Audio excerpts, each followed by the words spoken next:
That feeling of too much, that excessive energy, that's when we don't listen or we're around someone that doesn't listen. And that excessive archetype comes up as someone that doesn't speak to you. They speak at you, and they rant at you, and they speak over you, and they never ask about you. They don't hold the space for you. Does that archetype show up at all in your life? You know, not so much anymore. I think that it used to. Yeah, you'd have particular friends, you'd walk away. I know everything about that person's week, but they know nothing about mine. Yeah. Yeah. So that would have been quite synonymous with you coming into your power with your throat chakra. Yeah, interesting. Because I also used to have that, where I found that people would talk a lot more than I would, but that's because I didn't feel like I could interject, or I didn't feel like I had my own voice. And now it doesn't happen. And if it does, it's not usually in my inner circle like it used to be. It's more like, oh, okay, wow, that's a talker. Okay, that's cool. It doesn't affect me like it used to. Yeah. And you saying that actually brings up my beautiful sister.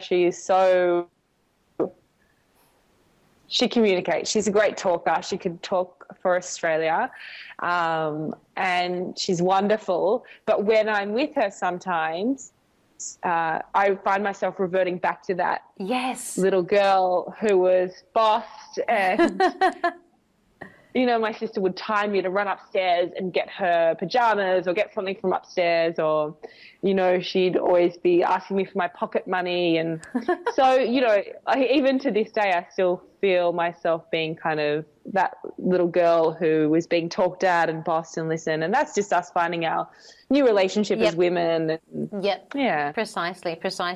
So what advice would you give to anyone that's wanting to balance their throat chakra? Because I know this is something that's very different for a lot of people. For me, I personally found chanting was amazing to open it up. I used to be very shy to do that in class or in my own personal practice.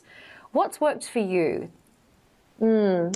Just daily practice of speaking your truth, like getting into the habit of being honest with yourself, with the people around you. And then your Ujjayi breath in yoga, which is the most common kind of breath work that we practice in yoga. And then your throat chakra sequence has really been wonderful, Patty. I love that you love it. I love it. I can't recommend it enough to anyone who does want to explore that space a little bit more.